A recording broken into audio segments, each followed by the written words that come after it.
আপনি আমাকে জিজ্ঞেস করেছেন কিভাবে দ্রুত ধনী হওয়া যায়, ঠিক? জি ঠিক।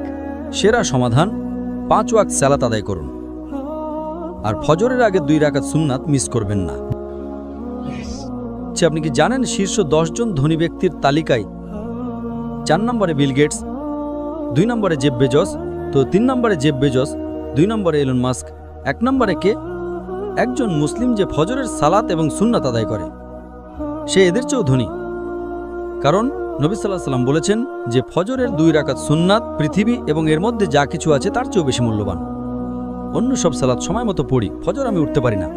তো আমি তাকে বললাম, আপনি তো একজন ব্যবসায়ী, ধরুন আমি আপনাকে বললাম কাল সকাল ভোরে 5টায় একটা ব্যবসার ডিল আছে যেখানে আপনি $1 মিলিয়ন পাবেন, আপনি কি সেই ডিলে যাবেন? আপনি বললেন হ্যাঁ, কিন্তু আপনি তো সকালে উঠতে পারেন না। না না না, $1 মিলিয়ন জন্য আমি ঘুমাবই না। তাহলে $1 মিলিয়ন জন্য আপনি